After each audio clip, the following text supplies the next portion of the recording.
깊이 있는 시선으로 오늘을 바라보는 뉴스 퍼레이드 문을 열겠습니다. 오늘의 주요 뉴스 보시겠습니다. 프랑스에서 폭력 시위가 전국으로 번지면서 3,000명 이상의 경찰에 체포됐습니다. 마크롱 대통령의 외교 일정이 취소됐고 음바페 등 축구 대표팀까지 나서서 시위 자제를 촉구했습니다.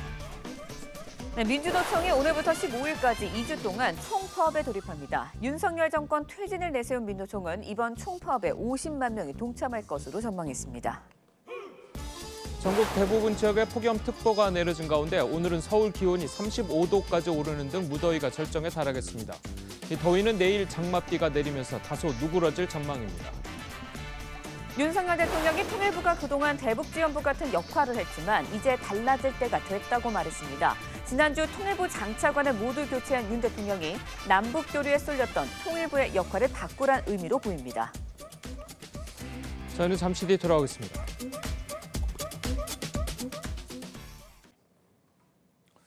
프랑스 시위가 걷잡을 수 없이 번지고 있습니다.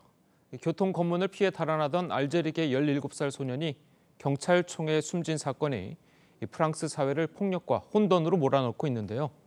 자, 현재까지 시위대 3천여 명이 체포됐습니다. 김자민 기자입니다. 거리 곳곳에 최루탄이 날아들고 경찰이 도망가는 시위대를 진압합니다. 도로 한가운데 자동차가 뒤집어져 나뒹굴고 쓰레기 더미가 불에 탑니다. Il y a beaucoup de pillage ici en France, mais parce que eux ils font quoi? Ils nous tirent dessus. Et ils préfèrent piller pour essayer de se venger. 프랑스에서 알제리계 17세 나엘이 경찰 총격으로 숨진 사건에 항의하는 폭력 시위가 닷새째 이어졌습니다. 약탈과 방화를 일삼던 시위대는 급기야 시장 자택까지 공격했습니다. 차를 몰아 시장 집으로 돌진한 뒤 차에 불을 붙인 겁니다. 놀란 가족들이 뛰쳐나오자 폭죽을 쐈고 시장 부인과 아이 한 명이 부상을 입었습니다. À partir du moment où ils ont compris qu'il y avait quelqu'un à l'intérieur parce que des lumières se sont allumées, loin d'arrêter, au contraire, ils ont déclenché une salve de tirs de mortier qui était complètement folle. 전국에 경찰 4만 5천 명과 장갑차, 헬리콥터 등이 투입됐고 밤새 700여 명이 체포됐습니다. 지금까지 체포된 인원은 3천 명이 넘습니다. On continuera à prendre en poursuite des véhicules qui commettent des infractions, des rodéos urbains qui peuvent attenter à la vie des autres, et on continuera à contrôler ces individus, quelle que soit leur origine, d'où qu'ils viennent. 경찰의 과잉 대응에 인종차별 논란까지 맞물리며 2005년 이민자 폭동 이후 최대 소요 사태가 될 것이라는 우려가 커지고 있습니다. TV조선 김자민입니다. 프랑스 폭력 시위에 마크롱 대통령은 외교 일정을 모두 취소하고 사태 수습에 나섰습니다. 이민자 출신의 축구 선수 음바페도 시위대의 진정을 촉구했습니다. 이채린 기자입니다. 총격으로 숨진 소년 나엘의 할머니는 현지 매체와의 인터뷰에서 시위대가 손자를 핑계 삼고 있다며 진정을 촉구했습니다. Non, ils ont pas s'arrêter. Moi qu'ils arrêtent, qu'ils cassent pas les vitrines, qu'ils cassent pas les écoles. 프랑스 축구 국가대표팀 주장인 음바페는 SNS에 폭력으로는 아무것도 해결할 수 없다며 애도와 대화, 재건을 위해 사라져야 한다고 썼습니다. 카메룬 출신 아버지와 알제리 출신 어머니를 둔 이민자 2세인 음바페는 지난달 나엘의 사망 소식에 용납할 수 없는 상황이라고 분노했지만 시위대가 도를 넘자 진정을 촉구하고 나선 겁니다. 마크롱 대통령은 어제부터 예정됐던 독일 국빈 방문 일정을 전격 취소하고 총리, 내무부 장관들과 대책회의를 가졌습니다. 마크롱 대통령은 시위대의 3분의 1이 매우 어리다며 부모의 책임을 촉구하는 한편 소셜미디어가 폭력을 부채질한다고도 비판했습니다. 독일은 마크롱 대통령의 결정을 이해한다며 폭력은 용인될 수 없다고 했습니다. Und ich hoffe sehr und bin auch sicher überzeugt, dass der französische Präsident Wege finden wird, dafür zu sorgen, dass diese Situation sich schnell wieder bessert. 주 프랑스 한국 대사관은 교민들의 심야 시간 외출을 자제하고 신변 안전에 각별히 유의하라고 당부했습니다. TV조선 이채리입니다. 민주노총이 윤석열 정권 퇴진을 요구하면서 오늘부터 15일까지 2주 동안 총파업에 돌입합니다. 오늘 오후에는 서울 시내에서 대규모 행진도 예정돼 있어 교통 혼잡이 우려됩니다. 한지은 기자의 보도입니다. 민주노총이 윤석열 정권의 반노동 정책이 도를 넘었다며 오늘부터 2주간 총파업에 돌입합니다. 민주노총은 윤석열 정권 퇴진의 대중적 분위기를 확산하기 위해 파업 기간 정권 퇴진을 구호로 한 전국 동시다발 촛불 집회를 열 계획입니다. 또 일본 핵 오염수 해양 투기를 반대하는 한일 노동자 대회도 예고했습니다. 오늘 오후 3시부터는 서울 종로구 동화면세점 앞에서 서울 고용노동청까지의 총파업 대행진을 열 예정입니다. 민주노총은 만여 명이 참여한다고 경찰에 신고했는데 행진에 앞서 오후 2시부터는 사전대회로 서비스연맹 특수고용노동자 파업대회가 열립니다. 평일 서울 도심 한복판에서 대규모 집회와 행진이 열리는 만큼 극심한 교통혼잡이 예상됩니다. 경찰은 임시부대를 포함해 전국에서 하루 최대 155개 부대, 9,300여 명을 동원해 대응한다는 계획입니다. 민주노총은 이번 총파업에 조합원 40에서 50만 명이 참여할 것으로 전망하고 있습니다. TV조선 한지은입니다. 예, 보신 대로 민주노총이 오늘부터 2주 동안 총파업에 돌입합니다. 네, 관련 내용 정혁진 변호사, 설주환 변호사와 함께 자세히 짚어보도록 하겠습니다. 안녕하세요. 안녕하세요. 자, 민주노총이 이제 그 총파업의 이유로 한 것이 윤석열 정권 퇴진입니다. 자, 이게 총파업의 이유가 될까요? 어떻습니까? 일단 우리나라 노동조합법을 봐야 되는데요. 예. 노동조합법 1조의 목적이 나와 있어요. 어떻게 규정하고 있냐면 노동조합법은 근로자들의 근로조건을 유지하고 개선하고 근로자의 경제적, 사회적 지위를 향상하고 노동관계를 공정하게 조정해서 산업 평화를 유지하고 국민 경제를 발전하기 위한 것을 목적으로 한다. 이렇게 되어 있단 말이죠. 네. 그런데 정권 퇴진 운운하는 것은 노조가 할 일이 아니고요. 정당이 해야 될 일이란 말이에요.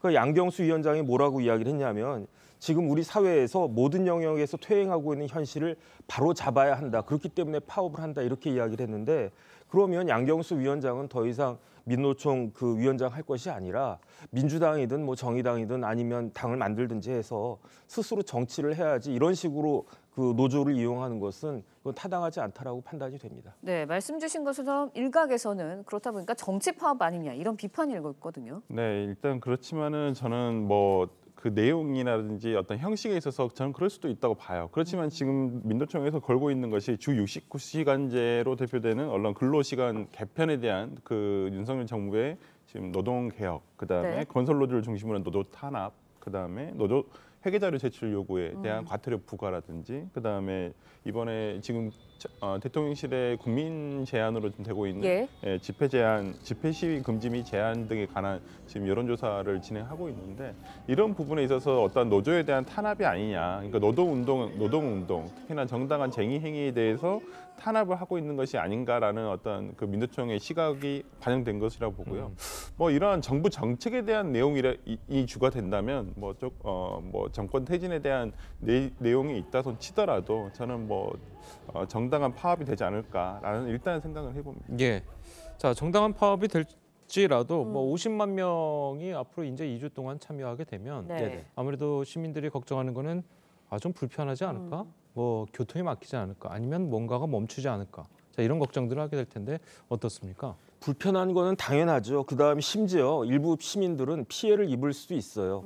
왜냐하면 이거는 파업하는 것은 시민들한테 불편을 끼치려고 파업하는 거 아니겠습니까? 그런데 중요한 것은 핵심은 뭐냐면은 공감 여부예요. 예컨대 저 시간도 늦어지고 뭐 돈도 더 들고 그런 경우가 있을지라도 만약에 그 근로자들의 주장이 타당하고 노동관계 조정하는 걸 위해서 그 뭐 필요하다라고 생각하면 저부터도 그 정도 불편은 감수할 그 용의가 충분히 있거든요. 예. 뭐 80년대나 90년대 초반이나 이럴 때 얼마나 열악하지 않았습니까? 그런데 지금 이야기하는 것들이 저런 정치 파업이 얼마나 시민들한테 공감을 얻을 수 있겠는가. 저희 대학 다닐 때는요. 귀족 노조란 말이 다른 나라 이야기인 줄만 알았어요. 뭐 영국이나 유럽에 잘 사는 나라들. 그런데 지금 이미 우리나라에도 귀족 노조들이 있지 않습니까? 그럼 귀족 노조들이 저렇게 그 파업을 한다라고 하는데 어떻게 공감을 얻을 수 있을까? 공감을 얻지 못한 파업이 어떻게 성공할 수 있을 것인가? 저는 그것이 의문입니다. 네, 현대차 노조도 민노총 파업에 동참을 한다고 합니다. 합류가 하는 게 2018년 이후 5년 만이라고 하는데 그동안 이제 현대차가 정년 연장을 놓고 사측이랑 계속 갈등을 빚어왔거든요. 네. 어떻게 보시나요? 그러니까 이 부분은 굉장히 뭐 사측이나 노조 측이나 상당히 중요한 문제이고 실제 일반 사기업이라든지 일반 국가공무원으로 퇴직한 나이가 굉장히 중요하거든요. 근데 예. 국민연금 수령 개시 나이가 65세이기 때문에 지금 현대차 노조에서 얘기를 하고 있는 것은 정년 연장을 65세까지로 해달라. 국민연금 나오기 전까지는 우리가 여기를 다닐 수 있게끔 해달라라는 것이거든요. 저는 그런 부분에서 근데 사측에서는 굉장히 임금이 부담이 되죠. 작년이 그러니까 계속 연차가 쌓일수록 예. 기본적으로 기본급에 대한 것이 올라가기 때문에 그래서 이 부분에 대해서는 지금 현대차와 노조가 지금 굉장히 줄다리를 하고 있는데 저는 노조의 목표가 이렇다 해서 정년 연장이라 그래서 이걸 목표로 해서 이번 파업에 동참한다라기보다는 조금 더 그 현대차 노조가 끼치는 영향이 굉장히 크기 때문에 예. 저는 좀 더 정책적인 부분 오히려 그냥 자신들의 노조만을 이익을 위한 파업이 아니라 저는 어떤 노동 정책에 대한 좀 내용이 돼야 되지 않을까 싶습니다. 네. 예, 알겠습니다. 자, 저희는 다음 이야기도 좀 해보도록 하겠습니다. 국가보훈부가요, 친북 논란이 있는 독립유공자의 공적을 다시 검증하기로 했습니다. 네, 손혜원 전 의원의 부친과 고 김원웅 전 광복회장의 부모가 재검토 대장에 올랐습니다. 황병준 기자의 기사 보시고 이야기 이어가겠습니다. 2018년 국가보훈처가 손혜원 전 의원의 부친 손용우 씨를 독립유공자로 선정하자 당시 야당이던 자유한국당은 손 씨의 간첩 혐의와 기존 심사에서 6차례 탈락했던 점을 비판했습니다. 48년에는 난파되어 지하 공작을 했다 그러고 6.25 당시에는 북한의 중앙정치국과 접선해서 활동을 했다. 여기 자료의 신빙성도 저희들이 답보할 수 없기 때문에 인정을 안 했던 겁니다. 손 전 의원도 독립유공자 특혜 선정 의혹을 전면 부인했습니다. 사자에 대한 명예훼손도 지네들이 무슨 권리로 난파라는 소리와 간첩이라는 얘기를 해요. 2020년 고 김원웅 전 광복회장도 부모에 대한 독립유공이 허위라는 주장이 제기됐습니다. 한마디로 어이가 없고요. 아니면 말고 이런 식의 그 흠집 내기를 위한 그런 주장을 그렇게 공공연히 하는 게. 국가보훈부는 친북 논란에도 독립유공자로 포상돼 사회적 갈등을 유발했다며 이들이 받은 독립유공자 서훈 자격을 재검토하는 방안을 추진하기로 했습니다. 검증 결과 공적이 거짓으로 밝혀지면 공적심사위와 국무회의 심의 의결을 거쳐 서훈이 취소됩니다. 반면 공과에 논란이 있던 독립운동가 조봉암, 김가진에 대해선 추가 서훈이 검토되는 것으로 전해졌습니다. TV조선 홍병준입니다.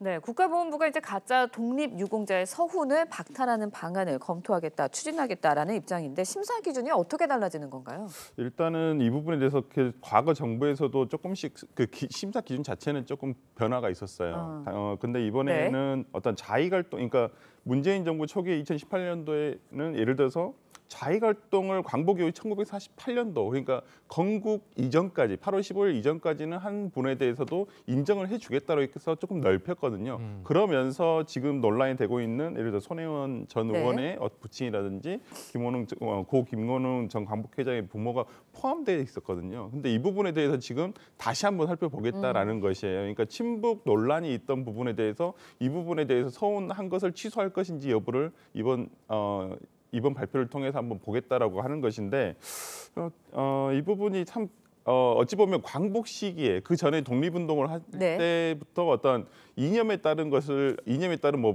북한 쪽으로 간 사람들도 있을 것이고 남한 쪽으로 들어오신 분도 계시는데 이 부분이 상당히 좀 애매하죠. 역사적으로도 이게 전혀 정리가 되지 않은 부분도 있고요. 그래서 저는 꼭 이번에 뭐 정부에서 이 두 분에 대한 것만 표적으로 해서는 안 된다고 보고요. 한번 전반적으로 다시 한번 살펴볼 필요는 있다 이렇게 봅니다. 예, 알겠습니다. 자, 그래도 이제 그 보훈부가 이제 공적 재검토 대상에 이야기하고 있는데 손혜원 전 의원 같은 경우에는 부친 같은 경우는 이제 과거 좌익 활동이 이제 문제가 되고 있고 그리고 고 김원웅 전 광복회장 같은 경우에는 이제 이름 동명이인을 썼다거나 아니면 언니의 공적을 갖고 왔다. 자, 이런 그런 것들이 그런 의혹들이 있는데 물론 이게 만약에 사실로 밝혀진다면 당연히 뭐 서훈은 취소돼야 되는 거 아닌가요? 이게 서훈이 왜 중요하냐면요. 이 그냥 훈장을 받았는지 여부가 중요한 게 아니고 독립유공자 예우법이 있어요. 예. 거기에 보면 이제 독립유공자로 인정이 되면 애국지사로 인정이 되면 명예뿐만 아니라 이런저런 실질적인 혜택이 있단 말이에요. 유족들한테도. 그런데 애국지사로 인정이 되려면 두 가지 요건이 필요해요. 첫 번째, 일제에 항거해야 돼요. 그다음 두 번째, 건국훈장이나 건국포장이나 대통령 표창을 받아야 돼요. 요 두 가지가 돼야 되기 때문에 그 서훈이 그 훈장을 받는 것이 네. 중요한 거란 말이죠. 만약에 이런 훈장 같은 걸 받지 않아도 일제에 항거한 것만으로도 우리나라 애국지사가 될 수 있다, 독립유공자가 될 수 있다 그러면 당장 김일성도 그 애국지사가 됩니다. 왜냐하면 일제 항거했다라고 하는 기록이 있으니까. 그런데 손혜원 씨 부친인 손영우 씨 같은 경우에는 어떤 식으로 되어 있냐면 1940년에 일제에 항거하다가 체포돼가지고 2년 3개월인가 복역을 하셨대요. 그런데 1945년 해방이 된 다음에 조선공산당 공청에 가입을 했어요. 그러니까 공산당 청년연맹. 그런 다음에 1947년에 월북했다가 6.25 때는 경기도 설악면에서 이제 세포책으로 그렇게 활동을 했다. 이러한 그 의문이 있는 분이란 말이에요. 그래가지고 이 그 손영우 씨 관련해가지고 본인이 살아계실 때부터 82년, 86년, 90년, 91년, 05년, 08년 이렇게 6번이나 그 보훈 신청을 했는데 내가 애국지사라고 이게 다 반려가 됐단 말이죠. 그렇다라고 하면 그 당시에는 손혜원 의원이 그 당시 뭐 정치인이었습니까? 이게 만약에 이런 일들이 없었다라고 하면은 굳이 안 해줄 필요가 없었는데 계속 반려가 되고 기각이 됐다가 2018년도에 손혜원 의원이 국회의원일 때 갑자기 인정이 돼가지고 애국지사가 그냥 돼버린 거예요. 그런데 상훈법에는 어떻게 되어 있냐면은 대한민국의 뚜렷한 공적을 세운 사람한테 훈장을 주도록 되어 있어요. 그런데 여태까지 6번이나 이런 것들이 없다가 갑자기 이제 정권 바뀌고 그 딸이 국회의원이 되니까 갑자기 애국지사가 된다? 이런 부분은 이상한 것이 아닌가 일단 그런 생각이 들고요. 예. 그다음에 이제 김원웅 전 그 광복회장 부모님 같은 경우에는 자체로 이게 동명이인 사실관계 자체가 같은 사람인가 아닌가 이 부분이 문제가 되는 거기 때문에 이 부분에 대해서는 좀 정확한 그 국가보훈부의 해명이 있어야 될 것이 아닌가 하는 생각이 듭니다. 네, 그런데 이제 일각에서는 보훈부의 이제 독립지사에 대한 전수조사가 손 전 의원 또 고 김원웅 전 광복회장을 겨냥한 게 아니냐 이런 시각도 있어요. 그러니까 이게 이 두 분만 대상이 돼서 예를 들어서 이번에 취소가 된다든지 이러면 저는 문제가 좀 있으리라고 보여요. 네. 그러면 이게 정권에 따라서 과거 독립운동을 했다는 것이 평가가 달라질 수밖에 없다라는 비판을 있을 수밖에 없거든요. 저는 그래서 이게 오히려 그 친일을 했다든지 오히려 물론 이제 북한 정부의 북한에 어떤 동조를 했다든지 네. 저는 그런 부분에 대해서는 당연히 안 된다고 봐요. 그 부분에 대해서는 그렇지만은 독립하기 이전에 예를 들어서 중국에서 우리가 상하이 임시정부에서 있었을 때 그때는 이제 중국 공산당과도 교류를 가지고 예. 그랬었거든요. 그러니까 역사적으로 이 부분을 조금 재평가를 해야 되고 조금 애매한 부분 시기가 있습니다. 48년도 경국 전까지는 그러니까 그 부분에 대해서도 지금 있는 서류가 물론 미비할 수 있겠지만은 최대한 불편 부당한 시비가 없게끔 저는 하는 게 맞지 않나 싶습니다. 그러니까 일각에서는 그 이 서훈이라는 것이 이 전 세계 유엔에서 주는 뭐 상이 아니고 대한민국 정부에서 주는 상이기 때문에 대한민국 건국에 좀 방해된 사람들은 당연히 주지 않는 게 맞다. 예를 들어서 공산당, 북한 공산당의 정권에 기여한 사람은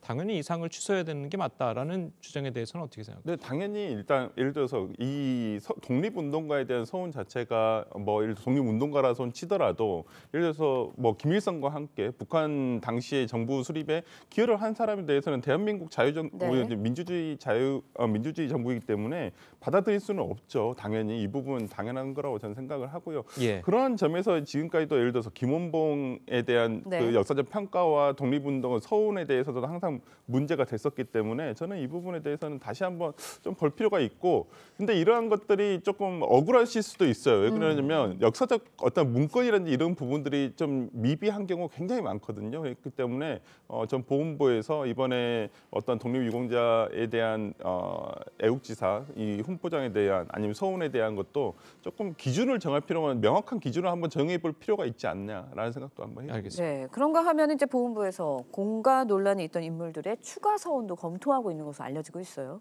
그러니까 대표적인 그 분이 이제 조봉암 선생인데요. 예. 조봉암 선생은 일제 시대 때 3.1운동부터 시작해가지고 옥고를 많이 치렀어요. 그다음에 이제 우리나라 그 건국이 됐을 때 그때 이제 장관도 지내고 국회 부의장도 지내셨는데 그런데 이제 이승만 정권에 의해서 간첩죄로 사형 선고를 받았단 말이에요. 예. 그다음에 사형 선고 받자마자 금방 또 집행도 됐어요. 그런데 다시 재심을 통해 가지고 무죄가 됐으니까 조봉암 선생에 대해서는 이제 그 회복이 명예 회복이 이루어져야 된다라고 저는 개인적으로 생각을 하고요. 김가진 선생 같은 경우에도 1910년 우리나라 경술 국치 때 일제로부터 남작 자귀를 수여받은 적은 있었지만 하지만 그 뭐 10년 정도 뒤나 그 뒤가 후인 그 3.1운동 때는 그 대동단 총재로서 3.1운동에서 이제 큰 역할을 하셨고 그 다음에 이제 김좌진 장군이 이끌던 북로 군종서 있지 않습니까? 그런 부분들에 있어서도 이제 또 고문도 역할도 하고 그러셨으니까 김가진 선생에 대해서도 재고가 필요한 것이 아닌가 하는 생각이 듭니다. 네. 예, 알겠습니다. 자, 오늘 말씀은 여기까지 듣겠습니다. 잘 들었습니다. 고맙습니다. 오늘 서울 낮 기온이 35도까지 오르면서 올여름 들어서 가장 더운 날씨가 되겠습니다. 네, 취재기자 연결해서 자세한 날씨 상황 알아보도록 하겠습니다. 이태희 기자, 지금 8시가 조금 안 된 시간인데 많이 덥나요? 네, 현재 서울 기온은 25도로 어제보다 2도 정도 높습니다. 한낮이 되면 기온이 35도까지 오르면서 올여름 들어 가장 더운 날씨가 될 것으로 보입니다. 현재 전국 대부분 지역에 폭염특보가 발효 중입니다. 중부 곳곳과 영남 일부 지역엔 폭염경보가 내려져 있습니다. 낮 최고 기온은 춘천 35도, 대전과 대구, 전주 34도 등 전국 대부분 지역이 33도 안팎으로 오르겠습니다. 여기에 습도까지 높아서 체감 더위는 더 심하겠습니다. 오늘 전국이 대체로 맑은 가운데 구름이 많지 않을 전망이라 낮에는 햇볕이 강할 것으로 보입니다. 충분한 수분 섭취 등 온열 질환에 각별한 주의가 필요하겠습니다. 다만 남해안과 제주 지역엔 장맛비가 내리겠습니다. 전남 남부와 제주엔 최고 80mm 이상, 전남 북부, 경남 남해안에도 최고 50mm 이상의 비가 내리겠습니다. 장마 전선이 북상하면서 내일은 전국에 비를 뿌릴 전망인데요. 비가 내리면서 폭염은 한풀 꺾이겠습니다. 서울 청계천에서 TV조선 이태희입니다. 경기도 가평 계곡에서 30대 남성이 물에 빠진 일행을 구하려다 숨졌습니다. 울산 해수욕장에서는 안전요원이 초등학생이 잃어버린 수경을 찾아주려다 목숨을 잃었습니다. 권영석 기자의 보도입니다. 경기도 가평 계곡에 물살이 거셉니다. 이곳에서 남녀 3명이 물에 빠졌다는 신고가 접수된 건 오후 2시쯤입니다. 물놀이하던 30대 여성이 먼저 빠졌고 일행인 남성 2명이 물에 빠진 여성을 구하려다 사고가 난 겁니다. 이곳 사고 현장은 물살이 빠르고 깊은 웅덩이도 있습니다. 이 사고로 30대 남성 1명이 의식을 잃고 헬기 편으로 병원에 이송됐지만 결국 숨졌습니다. 봄이처럼 물이 많아요, 엄청. 비가 와서 타이밍 하니까 살 떠내려가 돌아가신 거죠. 사고 당시 3사람은 구명조끼를 입지 않은 것으로 파악됐습니다. 울산 울주군의 한 해수욕장에선 20대 안전요원이 숨졌습니다. 생존 수영 대회에 투입된 남성은 오후 2시쯤 자신의 근무를 끝냈지만 물안경을 잃어버렸다는 초등학생의 얘기를 듣고 수경을 찾으러 나섰다 바다에서 의식을 잃은 채 발견됐습니다. 체험한 애들은 활동이 끝나고 다 나왔어요. 이제 복귀하는 과정에서 이제 그렇게 됩니다. 숨진 남성은 안전관리요원 자격증 보유자로 사고 당시 구명조끼도 착용한 것으로 알려졌습니다. 해경은 정확한 사망 원인을 확인하기 위해 국립과학수사연구원에 부검을 의뢰할 예정입니다. TV조선 권영석입니다. 윤석열 대통령이 통일부가 그동안 대북 지원부 같은 역할을 했지만 이제는 달라질 때가 됐다고 말했습니다. 자, 지난주 통일부 장차관을 모두 교체한 윤 대통령이 이 남북 교류에 쏠렸던 통일부의 역할을 바꾸라는 뜻으로 풀이가 되고 있습니다. 윤동빈 기자입니다. 윤석열 대통령은 김영호 장관 후보자 지명을 비롯한 통일부 인사와 관련해 그동안 대북 지원부와 같은 역할을 해왔는데 그래선 안 된다며 이제는 통일부가 달라질 때가 됐다고 말했습니다. 자유민주적 기본 질서에 입각한 통일이라는 헌법 정신에 따라 통일부 본연의 역할을 수행해야 할 것입니다. 윤 대통령은 남북한의 모든 주민이 더 잘 살고 더 인간답게 살 수 있는 게 통일의 지향점이란 점도 분명히 했습니다. 통일부 장차관 자리엔 교수와 외교관 등 외부 인사가 배치됐고 대통령실 통일비서관도 언론인 출신이 발탁돼 강도 높은 쇄신이 예상됩니다. 원칙을 갖고 북핵 문제를 해결하고 자유민주적 기본 질서에 입각한 평화 통일 방안을 만들고 윤 대통령의 대북 강경 메시지가 이어지는 가운데 지난달 부산에 입항했던 미국 핵추진 순항미사일 잠수함에 한미 양국의 특수전 지휘관들이 동승한 사실이 뒤늦게 알려졌습니다. 특히 그동안 외부에 거의 모습을 드러내지 않던 대북 첩보부대 지휘관이 탑승한 것으로 확인됐는데 미국 국방부가 공개한 사진엔 해당 지휘관 군복의 특수임무 수행부대를 뜻하는 KSMAT와 멋지게 싸우고 가볍게 죽자는 정보사령부 산하 첩보부대 HID의 슬로건까지 보입니다.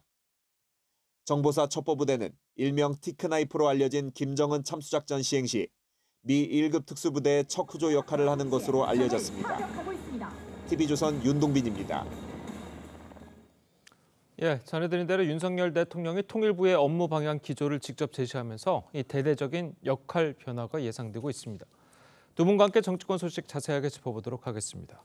윤희석 국민의힘 대변인 그리고 서영주 더불어민주당 상근 부대변인 나오셨습니다. 안녕하세요.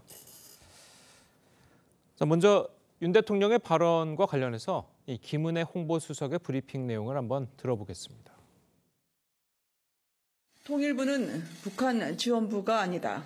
참모들에게 그동안 통일부는 마치 대북 지원부 같은 역할을 해왔는데 그래서는 안 된다. 이제 통일부가 달라질 때가 됐다고 말했습니다. 대통령은 앞으로 통일부는 자유민주적 기본 질서에 입각한 통일이라는 헌법 정신에 따라 통일부 본연의 역할을 수행해야 할 것이라고 당부했습니다. 자, 자유민주적 기본 질서에 입각한 통일이라는 헌법 정신. 자, 그러면 앞으로 이제 통일부가 어떤 역할을 좀 하게 될까요? 그동안 그 통일부가 설립된 이후에 주로 그 역할은 북한과의 교류 협력, 그것에 중점을 둔 활동을 했다고 봅니다. 예. 그런데 지금 북핵이 고도화되고 또 이 도발 수위가 높아진 상황에서 계속 교류 협력만 강조하는 통일부의 역할을 계속 둬야 하느냐 하는 그런 회의적인 시각이 있었던 것이 사실이고요. 그렇다면 이 변화한 시대상에 맞춰서 통일부가 조금 더 주도적인 역할을 해야 된다. 즉 교류 협력에만 그치지 않고 우리가 추구하는 통일 정책, 즉 자유민주적 기본 질서에 의거한 헌법상의 원칙을 강조하는 그런 우리가 주도할 수 있는 통일 방안, 이것을 수행할 수 있는 통일부가 되도록 역할을 바꿔야 한다. 이것이 윤 대통령의 뜻이라고 봅니다. 예. 자, 그렇다면 뭐 대북 지원부라는 표현도 이제 썼었는데 지난 정부 포함해서 이제 그동안 통일부가 했던 일들이 순전히 북한의 퍼주기 역할만 해준 것이다라는 뜻으로도 읽히는데 어떻습니까? 그러니까 대통령께서 윤석열 정부의 대북 정책, 한반도 정책은 조금 더 강경 일변도로 가겠다라는 건 알겠어요. 예. 하지만 지난 정부의 통일부가 대북 지원, 북한 지원만 했다라고 규정하는 것도 너무 극단적인 생각 같아요. 그러니까 통일부는 여러 가지의 입장이 있는 부처입니다. 기본적으로 헌법에 알려진 자유민주주의 기본 질서에 입각해서 평화적 통일을 추구한다. 평화적 통일을 추구하는 게 평화통일의 원리가 헌법의 기본 정신입니다. 그렇기 때문에 통일부를 설치를 한 거예요. 그러니까 힘으로 무력으로 흡수 통일을 한다거나 이렇게 강경 일본도로만 하라고 했으면 통일부가 왜 필요했습니까? 국방부 툴을 하나 더 만드는 게 낫죠. 그러니까 이 대북 정책이라는 건 북한이라는 존재가 굉장히 위험하면서도 또 협력해서 통일로 가야 될 어떤 상대입니다. 그러다 보니까 당근과 채찍이 다 필요한 것이죠. 근데 지금 당근은 아예 버려버리고 채찍만 들겠다라고 했을 때는 저는 통일부의 존폐까지도 논의가 될 수 있는 그런 좀 발언이기 때문에 일단 좀 곰곰이 생각해 보실 필요가 있다라는 좀 조언을 드리고 싶습니다. 예, 예전에도 한번 통일부 무용론이 한번 나오지 않았었습니까? 그 당시에도 이것과 비슷한 상황이었던 것 같은데요. 그렇습니다. 그 통일부가 이 북한과의 어떤 교섭 창구로서의 역할, 그래서 북한을 뭔가 지원해준 역할, 북한 지원부라고 김은혜 수석이 표현을 했는데 그런 역할에 그치고 우리 주도의 통일 또는 이 통일 논의 과정에서 주도권을 갖는 부처였느냐, 이 부분에 대한 회의가 있다는 거예요. 지금 이 상황에서 북핵이 고도화되고 북의 위협이 이렇게 세지는 이런 상황에서는 우리가 북에 할 말은 해야 된다는 것, 즉 인권 문제라든지 국제법상의 북의 여러 가지 문제점 이런 것들을 우리가 한 번도 북에 면전에서 제기한 적이 있었느냐. 이것을 바탕으로 해서 북에 대해서 우리가 할 말을 하면서 그리고 거기에 대해서 그동안 교섭 창구를 통해서 쌓여져 있는 정보, 그 정보의 수집 능력을 더 강화하고 분석을 더 강화하자. 그렇게 될 경우에는 뭐 대북 제재라든지 또 북의 도발에 대한 대응이라든지 이런 부분에 있어서도 통일부가 제 목소리를 낼 수 있다. 그렇게 될 경우에 우리가 원하는 자유민주적 기본 질서에 따른 통일 방안을 조금 더 수행을 잘 할 수 있는 그런 기반이 마련된다. 이런 차원의 통일부 역할 변화 주문이라고 생각합니다. 아까 이제 그 통일부가 아니라 이제 제2의 국방부가 필요할 것이다라고 이제 말씀하셨는데 그런 의미에서 지금 그 이번 정부가 추진하고 있는 통일부의 역할 변화를 두고 뭐 제2의 국정원이라든지 아니면 대북 선전부서가 될 수 있다. 자, 이렇게 이제 민주당에서 이야기가 나오고 있는 것도 사실이거든요. 자, 그렇게 보십니까? 네, 그런 우려를 표하는 것이죠. 야당이라는 것은 그런 방향이 옳지 않은 것이죠. 예. 통일부 부처를 설립했을 때는 그 근거가 있는 것이고 기본적으로 대북 지원부라는 규정도요 굉장히 잘못된 표현입니다. 대북 지원이라는 한 축이 있는 것이죠. 그런데 그거를 지난 정부에서 통일부는 대북 지원부라고 규정하면서 결국에는 지난 정부의 정책을 지우고 우리 정부의 정책을 가겠다는 거는 이해가 되나 본인들이 잘하면 되죠. 근데 굳이 그렇게까지 지난 정부의 통일부를 북한 지원부였다라고 하는 것은 굉장히 좀 극단적으로 정쟁화시키겠다는 것이고요. 두 번째는 지금 김용호 후보자죠. 통일부 장관으로 임명된 분께서 보면 통일부 장관이 되셨는데 그 자격이 좀 의심스럽긴 해요. 첫 번째는 기본적으로 본인이 가지고 있는 생각이 핵무장론, 전술핵 배치, 주장 있지 않습니까? 근데 윤석열 대통령도 그거를 용인하지 않고 있습니다. 두 번째는 흡수통일론자예요. 김용민 교수가 줄곧 주장했지만 근데 흡수통일이라는 건 결국에는 힘으로, 무력으로 그것도 다 용인하겠다. 무력 통일도 용인하겠다는 그런 위험한 생각을 갖고 있기 때문에 통일부 장관으로서 조금 더 강경하게 대북 정책을 추진했을 때 북한이 알다시피 상식적인 집단은 아니잖아요. 그렇기 때문에 조금 더 말하자면 당근과 채찍의 이 지혜를 잘 발휘해야 되는데 강경 일본들은 눌렀을 때 어떻게 됩니까? 예전에 김대중 대통령께서 햇볕 정책으로 평화통일에 대한 그런 거를 이끌어냈듯이 가야 되는데 저는 좀 그런 우려들을 지금 야당이 하고 있다라고 좀 말씀드리고 싶어요. 예, 지금 방금 지적하신 것처럼 이 김용호 후보자의 이제 예전에 이제 대북관이나 이제 과거 발언들 때문에 물론 뭐 야당에서도 문제 삼고 있고 자 그런 그런 면에서 봤을 때 통일부의 역할이 달라질 것이다라고 이제 예측하는 분들도 계시고요. 자 김용호 후보자에 대한 여당의 입장은 어떻습니까? 우선 그 김용호 후보자에 대한 이 공격 내용을 보면은 뭐 극우다, 너무 강경파다 이런 얘기를 합니다. 통일부 장관입니다. 어차피 북과 우리는 끝난 지 오래된 체제 경쟁을 계속 할 수밖에 없는 상황입니다. 체제에 대한 문제를 다루는 그런 장관이 선명한 가치관을 갖고 있다. 뚜렷한 입장을 갖고 있다고 해서 뭐 극우라느니 그런 센 비판을 받을 이유는 전혀 저는 없다고 생각합니다. 어차피 체제에 대해서 서로 경쟁하는 입장이라면 입장은 뚜렷할수록 저는 좋다고 생각하고 그런 상황에서 볼 때 지금 이 통일부의 역할이 바뀌어야 하는 이 아주 혁명적인 상황이 왔는데 그럼 어떤 분이 통일부를 맡아서 이것을 바꿔야 하느냐 이런 상황을 생각을 해본다면 조금 더 뚜렷하게 정책을 이끌어 나갈 수 있는 그런 가치관을 가진 분이 이번에 통일부 장관을 맡는 것이 여러 가지로 맞지 않느냐 그런 의견이 주류라고 생각합니다. 알겠습니다. 자, 저희 다음 이야기도 좀 해보도록 하겠습니다. 자, 후쿠시마 오염수 방류가 임박하고 있죠. 자, 지난 주말 동안에 민주당은 서울 도심에서 대규모 장외 집회를 열었습니다. 관련 영상부터 먼저 보고 오시겠습니다. 세상에 반대하는 국민들을 괴담 유포한다고 수사한다고 협박하는 나라가 어디 있습니까? 대통령과 정부 여당은 쓸데없는 괴담 소리 하지 말고 대한민국 주권을 지키기 위해서 앞장서서 싸우라! 저는 똥을 먹을지언정 후쿠시마 오염수 먹을 수 없습니다. 민주당의 장외 집회는 괴벨스의 선전선동과 너무나도 일치합니다. 분노와 증오야말로 대중을 열광시키는 가장 강력한 원동력이라는 점을 10분 이용해 대한민국을 혼란에 빠뜨리는 위험한 존재라고밖에 평가할 수 없을 것입니다. 예. 자, 이게 뭐 머리에 꽃을 꽂고 나오신 분도 계시고, 자, 여러 가지 뭘 먹을지언정 오염수를 먹을 수는 없다. 자, 이렇게 굉장히 선동적인 말도 좀 나오고요. 자, 어떻게 보셨습니까? 임종성 의원의 발언은 15년 전 광우병 그 시위 때 어떤 연예인이 했던 말하고 똑같은 얘기죠.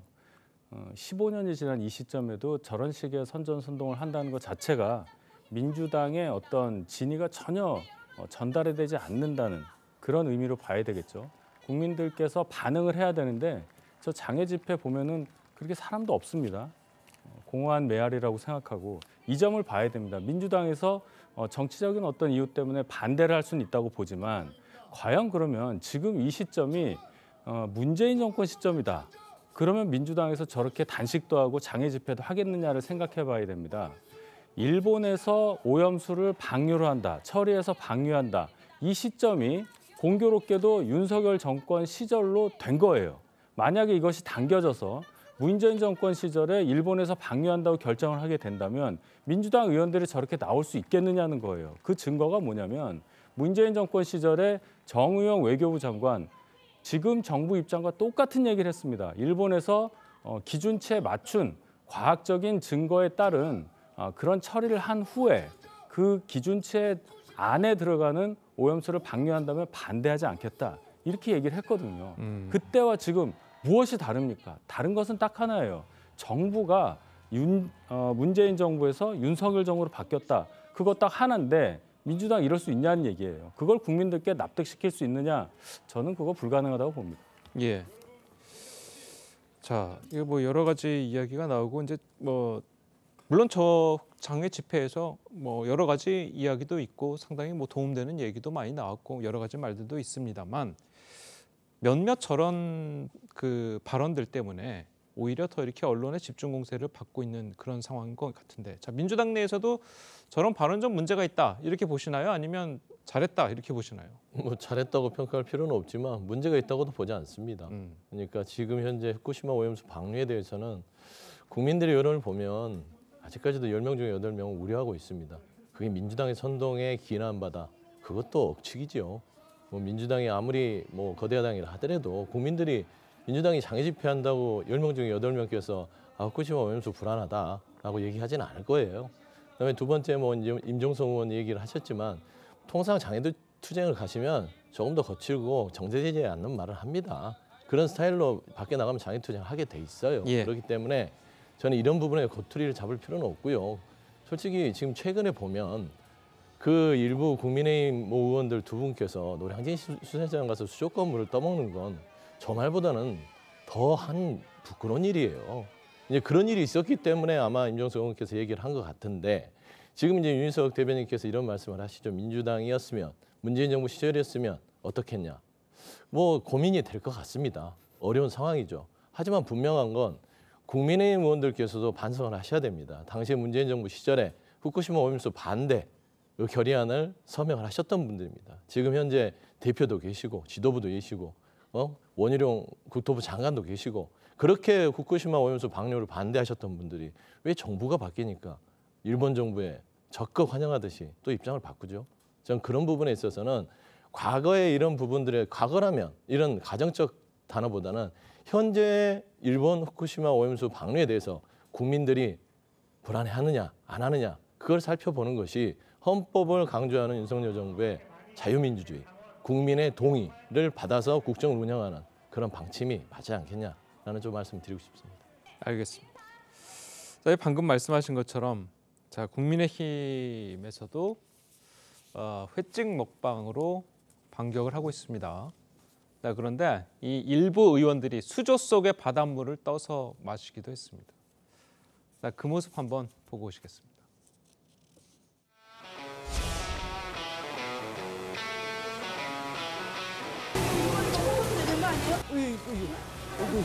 그렇죠. 갑시다.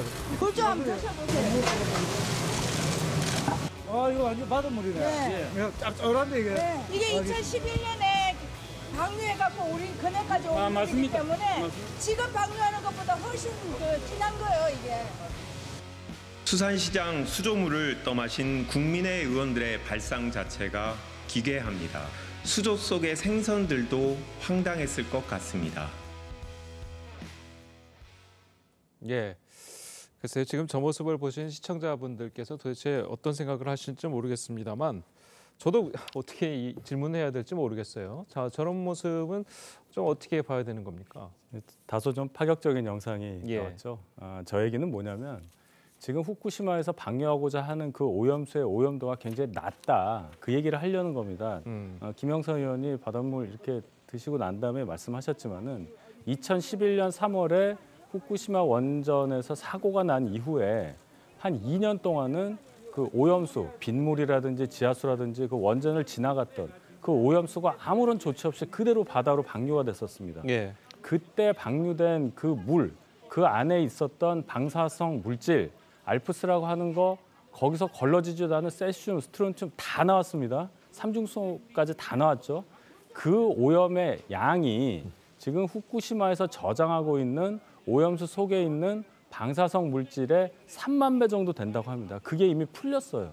풀려서 10년이 지났고 그렇다면 우리 바다를 돌아도 한 2번 정도 돌았겠죠. 그런 상황이기 때문에 지금 저 수조물이 그러한 물이다. 그런데도 아무 문제가 없다. 그런데 왜 이렇게까지 괴담을 퍼뜨리느냐. 이것을 강조하기 위한 그런 하나의 행동이라고 보고요.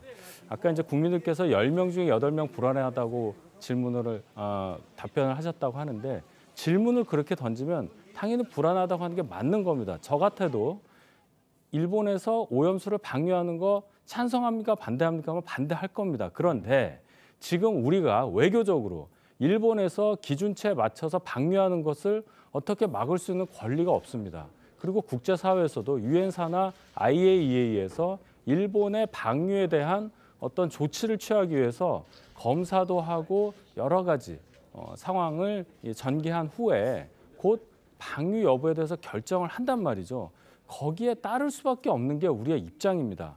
과거에 우리가 반대했다는 거 하고 그리고 그 반대했던 방류수의 방류 이후에 우리에게 어떤 영향을 끼치느냐 하는 그 부분은 전혀 다른 문제다. 이 말씀을 꼭 드리고 싶습니다. 알겠습니다. 자, 그리고 이제 민주당 소속이죠. 김영주 국회 부의장. 자, 어제 국회 본회의에서 어제가 아니죠. 국회 본회의에서 지인과 일본 여행을 계획하는 모습. 자, 이 논의하는 메시지가 지난 30일에 포착이 돼서 자, 논란이 되고 있습니다. 그래서 이제 국민의힘 쪽에서는 아니 계속해서 뭐 후쿠시마 이 방류 논란하고 여러 가지 이야기를 하고 있는데 뭐 뒤에서는 일본 여행 계획하고 있냐 자, 이렇게 비판을 하고 있습니다. 그러니까 이제 하다 못해서 물론 김영주 의원의 행태 자체가 국민 눈높이에는 안 좋죠. 뭐 개인적인 어떤 뭐 일정 부분이고 본회의 시간에 개인 일정을 뭐 안 보는 게 맞겠지만 저런 부분들은 좋지 않습니다. 하지만 이게 후쿠시마 오염수 방류하고 무슨 상관이에요? 그러니까 국민의힘이 참 딱해요. 일본 편을 들려고 김영주 의원이 저렇게 한 부분까지 연결을 지어서 후쿠시마 방류가 되게 위선적이다. 방류에 대한 반대가 이렇게 주장하는 거는 비논리적이잖아요. 그다음에 저는 그렇습니다. 국제사회 부분에서 아까 얘기했는데 어쩔 수 없이 막을 수 없다. 막을 수 없겠죠. 하지만 최선을 다하는 모습. 정부가 그냥 막을 수 없으니까 용인하고 받아들이는 게 과연 대한민국 국익을 지키고 국민의 안전을 지키는 지금 국가의 모습인가라는 점은 여야를 따라서 한번 고민해보자. 민주당이 얘기하는 것은 막자가 아니라 조금 더 시간을 가지고 국민들을 안심시킬 수 있는 시간을 좀 벌어보자. 이런 얘기를 좀 드리고 싶습니다. 제가 좀 첨언하겠는데요. 안심시키자는 민주당에서 저렇게 일본 여행 간다는 메시지 왔다 갔다 하면 안 되죠. 지금 잘못 짚으셨어요. 후쿠시마 오염수 방류하고 일본 여행 가는 거하고 연결 짓는 게 아니고요. 반일 감정을 선동했던 민주당 입장이 이렇게 이중적일 수 있느냐는 얘기예요. 만약에 후쿠시마가 중국에 있는 만약에 발전소라고 했을 때도 똑같은 얘기를 할 수 있었겠느냐. 중국에서는 서해 연안에 있는 황해 연안에 있는 수십 기의 원자력 발전소에서 삼중수소를 지금 후쿠시마에서 방류하고자 하는 양의 50배 이상을 우리 바다 쪽으로 이렇게 내보내고 있어요. 바로 우리 바다 쪽으로 옵니다. 그거는. 일본에서 하면은 태평양으로 나가죠. 자, 과연 그럴 수 있겠느냐? 이 관점을 얘기하는 거지. 지금 오연수 방류하고 김영주 부의장의 행위를 직접 연결시키는 건 아니에요. 그 핵심은 일본 얘기하는 겁니다. 그 얘기를 하시는 거예요. 똑같은 얘기인데 그거 반일 감정을 똑같아요? 민주당이 주장한 바도 없고요. 후쿠시마 오염수에 대해서 우려가 있으니 이 부분에 대해서 정부가 너무 일본 편만 듣지 말고 국민 편을 좀 들어라. 이 얘기를 하는 것이죠. 이게 말하자면 과대해서 하는 것이고 이 일본 측의 후쿠시마 오염수와 어떻게든 연결하는 것이고 그다음에 후쿠시마 오염수 방류 자체는 그대로 두는 거예요. 그렇다고 해서 일본 여행을 안 가면 되겠습니까? 저는 그렇게 말씀드리는 거예요. 일본 여행을 가는 거는 가는 것인데 그게 본회의장에서 김영주 의원이 그 처신이 적절했느냐 여부만 따져야죠. 그런데 그거를 일본하고 연결짓는 게 너무 좀 우습지 않습니까? 라는 그 얘기입니다. 아니 한국 사람 없는 데를 일부러 가겠다는 거에서 다 나온 얘기 아니에요. 한국 사람 없는 데가 아니라 내용을 보시면 한국 사람이 별로 없더라라는 대화죠. 그걸 끄집어내서 뭐 일본에 한국 사람이 없는 데를 가겠다? 뭐 그런 부분들까지 뭐 치부한다면 정말 후쿠시마 오염수 방류에 대해서 이 정부가 어느 인식 수준인지에 대해서는 정말 더 우려가 깊을 수밖에 없습니다. 알겠습니다. 어쨌든 뭐 김영주 부의장이 지금 본회의 시간에 개인과 문자를 주고받은 점에 대해서는 당에서도 좀 심각하게 보고 계시는 겁니까? 심각하게 보기보다는 국민들이 마뜩치 않게 생각하시겠죠. 그러니까 그 본회의장에서는 본회의에 충실한 게 맞죠. 그렇죠. 그 일에 충실해야 되는데 거기서 개인 업무로 보는 부분들은 좀 적절치 않았다라고 하지만 그런 부분들은 솔직히 뭐 아주 심각하게 뭐 어떤 전체적으로 당의 이미지에 대해서 타격을 줬다라기보다는 김영주 의원께서 이거는 좀 정치적 책임, 뭐 도덕적 책임 이 부분들은 져야 되지 않겠냐라는 정도 얘기는. 그러니까 일각에서는 그 회의 시간에 코인을 사고 판 김남국 의원과 다를 게 뭐냐, 자 이런 이야기도 나오고 있거든요. 뭐 또 그렇게 보면 볼 수는 있는데요. 일단은 그 개개인들이 의원들이 의정 활동을 하면서 어떻게 아무것도 안 하고 가만히 있겠습니까? 라는 측면에서는 조금 자제를 해야 된다라는 뭐 이야기는 있지만 하여튼 뭐 결론적으로는 국민들 눈높이에는 맞지 않았다라는 측면에서는 뭐 적절한 뭐 사과나 이런 입장이 나오지 않을까 그렇게 보고 있습니다. 알겠습니다. 자, 저희는 오늘 여기까지만 보겠습니다. 잘 들었습니다. 고맙습니다.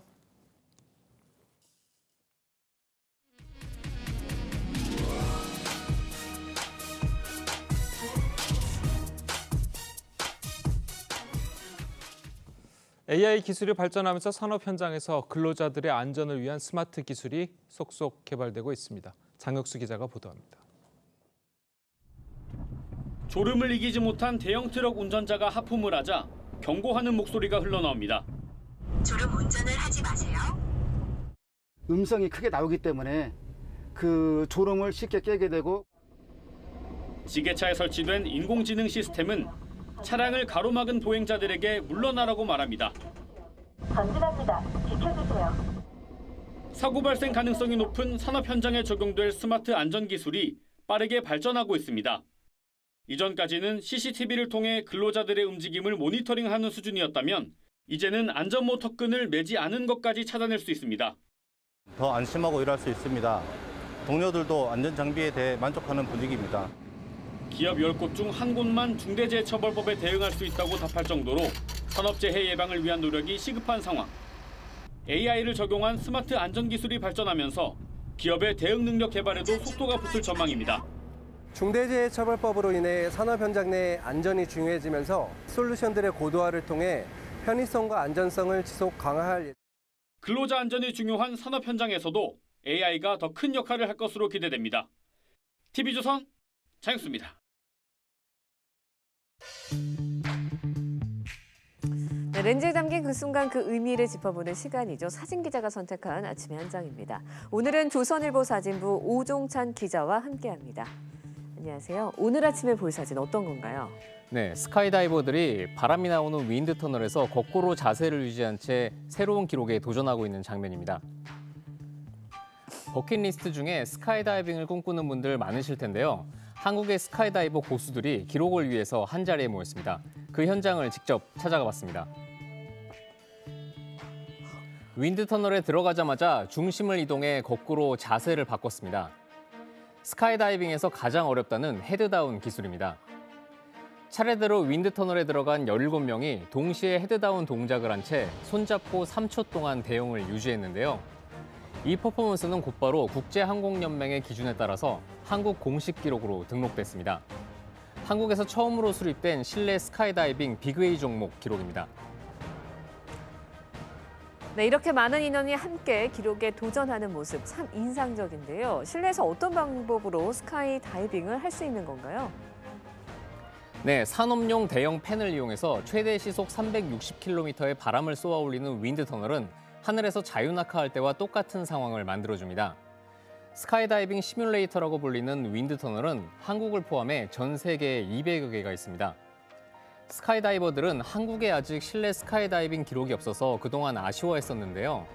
직장인, 군인, 중학생 등 각자 다른 본업을 갖고 있는 사람들이 기록에 도전하기 위해서 주말마다 함께 모여 훈련을 했다고 합니다.